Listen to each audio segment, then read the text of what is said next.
Beethoven's important in the musical world because he used like symbols in music in a different way. Like I think one time I heard that the coda is used for wrapping up movements quickly, but Beethoven he used it for he used it as like a thing to enhance like the movement, the passage, right? Basically his writing style was different from the old ways. Many people like didn't really like it, but they grown to love his style and form of music. Especially his ninth movement. Not his ninth movement, his ninth symphony. Fun fact: Beethoven was completely deaf when he wrote that symphony, and yet it's still very good. He suggested that he would conduct the ninth symphony, but he did. But there was a shadow conductor because he was deaf, like what I said. And funny thing is that when he was conducting it, he was like a few bars behind. So all of the orchestra was just playing to the shadow conductor. And then in the end of the symphony, he was still like conducting. So the shadow conductor is the one to tap his shoulder and like point him to the crowd. And this story really affects me because when Beethoven saw that the people were cheering, the cheering like applauding his like symphony, it made him cry because he couldn't hear the cheers, but he could see it because he was deaf. And in general, he couldn't hear his own piece. So,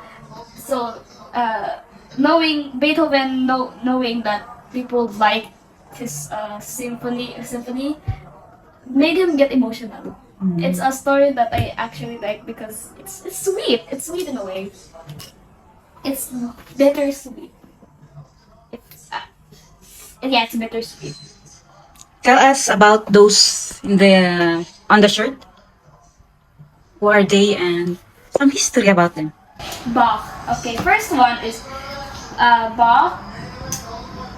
He was I think 18 or 17 around that age when he first composed his when he first composed.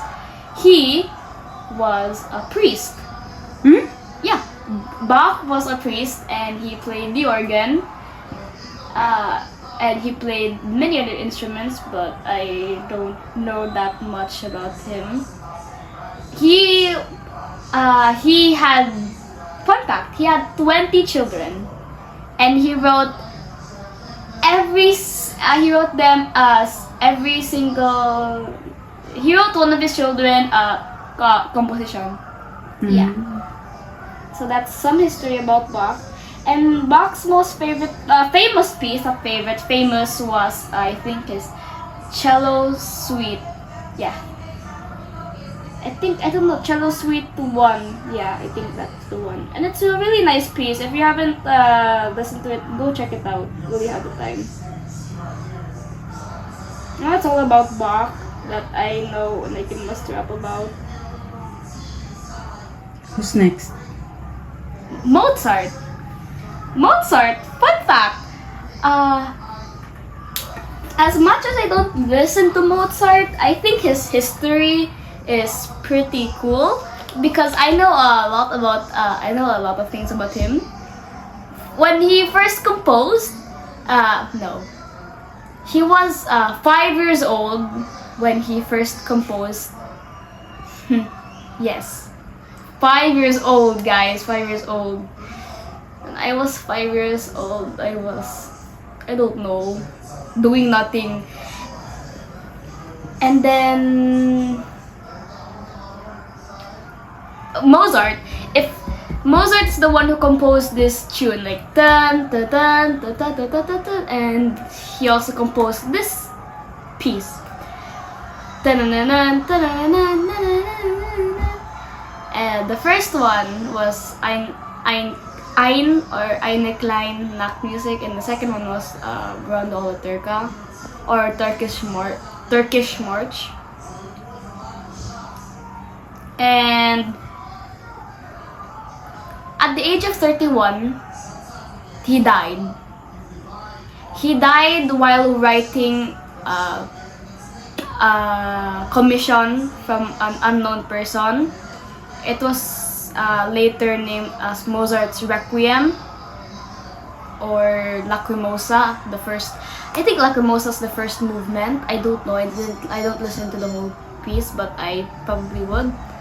But yes, Mozart died while writing a Requiem, and a Requiem is a song for the dead. There has been many theories about that and about how he died and who sent it, but all we know is that it possibly could be Salieri who sent it, which is Mozart's rival. And people say that Salieri poisoned Mozart. Mozart even said himself that he's getting poisoned, but some speculate it was just a sickness. So till this day, we don't really know if he was poisoned or it was just sickness, but yeah. And another last fun fact about Mozart, he died halfway writing the Requiem. So his student finished for him. Beethoven even said something about this. He said, I think it went along the lines of, whoever finished Mozart's symphony, he himself is Mozart. I don't remember it, but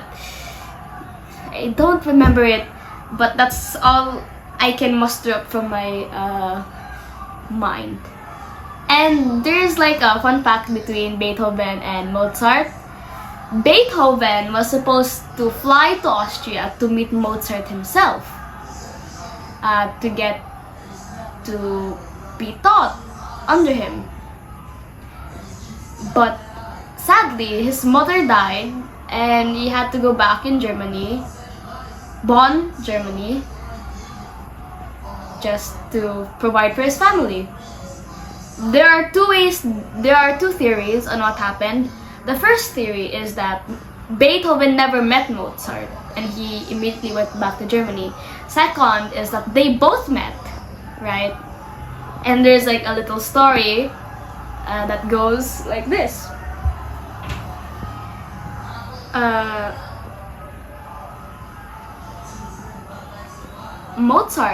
Beethoven played a piece for Mozart, and Mozart was like a very like he criticizes, like he's like I don't know how to say it,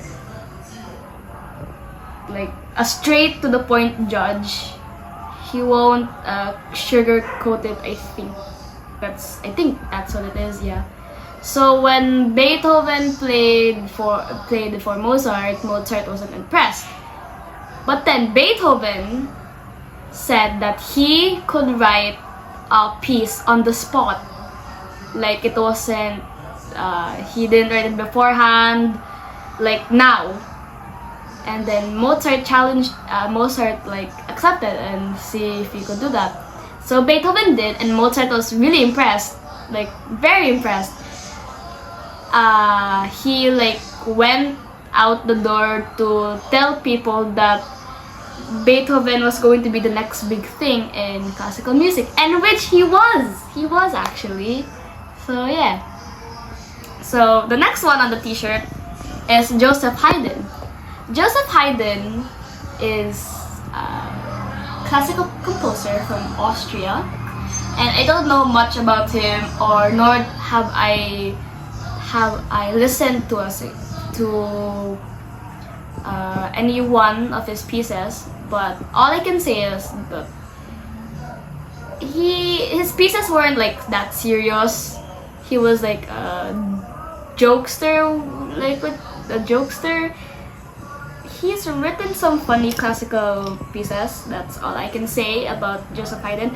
And he once taught Beethoven himself. he was one of the teachers that he was one of the teachers of Beethoven. Next on the t-shirt is Chopin.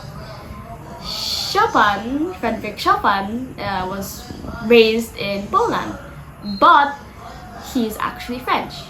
I think his parents like migrated there.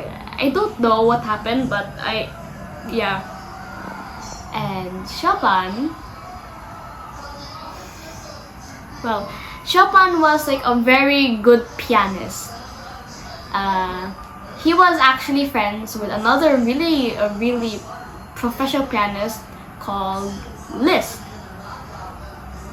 Franz Liszt. And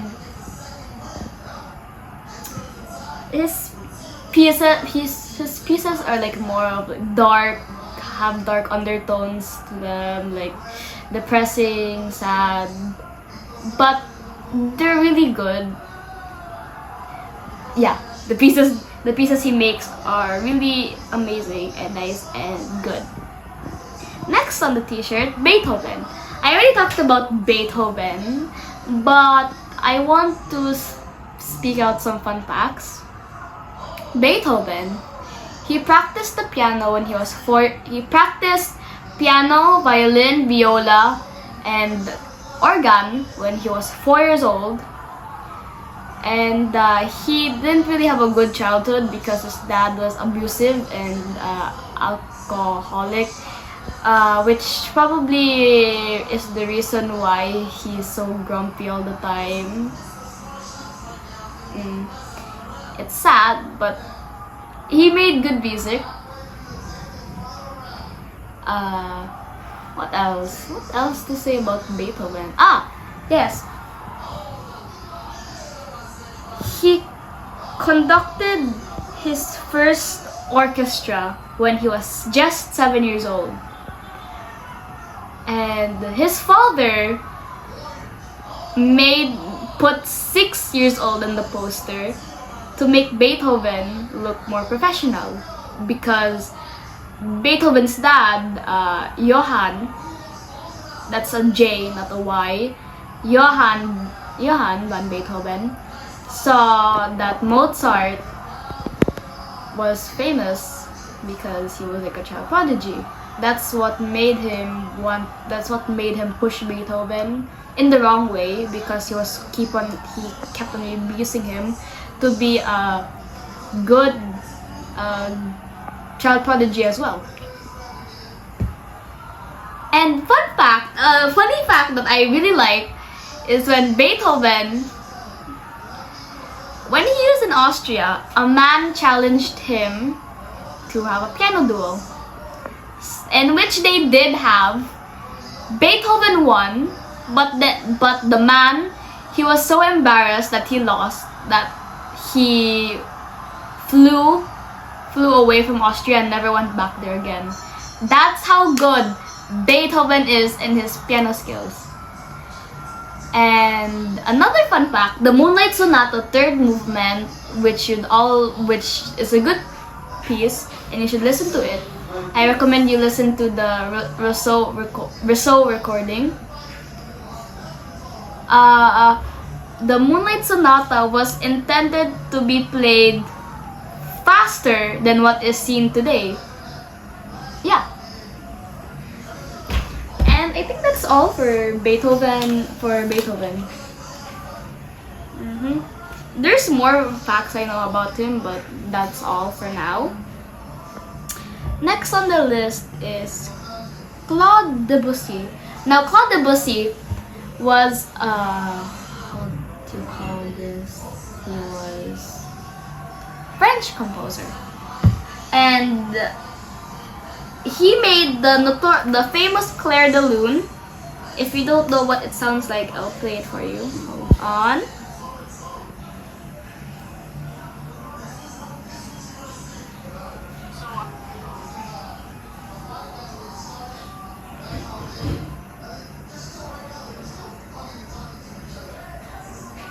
Hold on.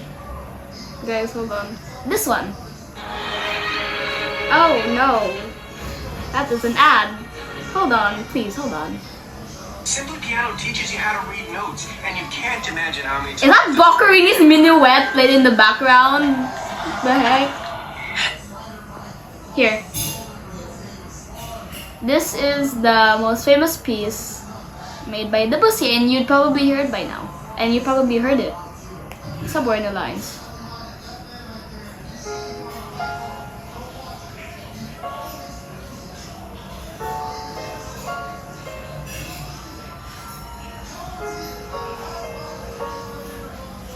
So, fun fact, Debussy thought that piece was plain and boring, and he didn't like that piece himself.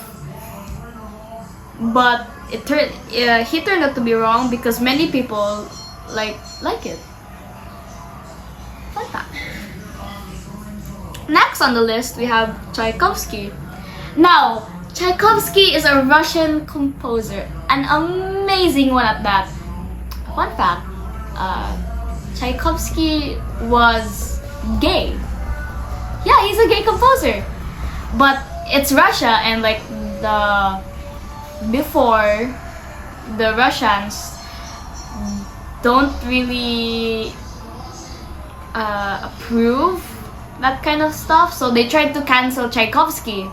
But he was like a national treasure because he has made some of the most famous pieces like The Dance on the Sugar Plum Fairy, Swan Lake, and many more. That's just some of his famous pieces. An underrated piece from Tchaikovsky is his Piano Concerto No. 1, which you all should listen to because it's such a great piano piece. It's so beautiful. And that's... Oh wait, not all. Tchaikovsky's 1812 Overture, he made it... he hated it. It was made out of pure anger and spite. Pure anger, yeah. But he thought people wouldn't like it as well. But jokes on him, people did like it.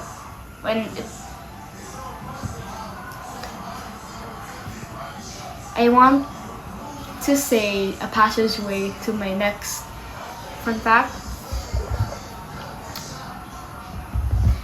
So, the whole story of Tchaikovsky's 1812 Overture is absolutely crazy and mind-blowing, but I fear that if I talk about that too much, it would like take up the whole video. So, next one, Shostakovich. Shostakovich is another Russian composer who is absolutely amazing. Now, Shostakovich was depressed because he was born on World War II. In fact, his first composition, which he composed when he was 11 years old, was a funeral march dedicated to the soldiers who have died during World War II. So, it actually shocked me when I first heard of it. It's just sad that Shostakovich had to live through that kind of thing. Oh, and he's also a dad, by the way. He has a daughter, I think one daughter. And his most famous piece is his Waltz No. 2, which I think you all should listen if you haven't yet, because it is a beautiful waltz that includes jazz, like saxophone jazz. Next one, Mendelssohn. I don't know a lot about Mendelssohn, if I'm going to be honest. I just know that he's an Italian violinist who composed this one who composed a very famous concerto. If you searched it up on YouTube, I think his concerto would pop up, and I think you guys should listen to it because it's good. Next one, Sergei Rachmaninoff, another Russian composer. I love, no words can explain on how much I love his 18th variation of a Rhapsody Paganini. It is beautiful. Beautiful. Like Paganini's La Campanella, which if you've listened to Shutdown, you'd probably know this tune. Hold on.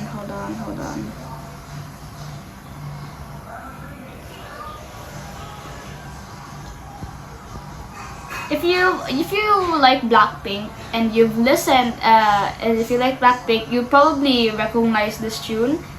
And this is where it originally came from, Niccolo Paganini. Hold on, this is the.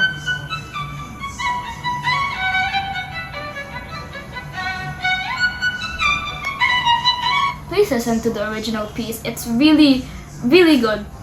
So he took this and made it inverted it and made it into a piano piece, and it's really sweet. It's thick but beautiful and luscious. Just listen to it for yourself. It's so good. If this gets posted, I'll list the compositions that I have talked about in this, and yeah, so you can go listen to it if you want. So the next one I've already talked about, Paganini. Paganini, as you have heard, he has made this piece. And a funny story, Paganini was famous for being known as the devil's violinist. So when people first heard Niccolo Paganini's pieces, they thought he sold his soul to the devil because he was that talented. They thought to get his, I don't know how to pronounce this name. It's a if you're a musician, you would know. To get that skill of playing, he had to go confront Satan himself. It's a really interesting history fact, but of course Paganini didn't. He was just that incredibly talented. The next one and last one, Rimsky-Korsakov. He's the one who made Flight of the Bumblebee. You've heard this. You've heard of this. Hold on. You've heard of this if you were learning mape or music anywhere, and you were learning about different musical terms like vivace or vivace, or allegro, ritardanto, you have probably heard his piece, which, like I've said, is called Flight of the Bumblebee. Let me play it for you.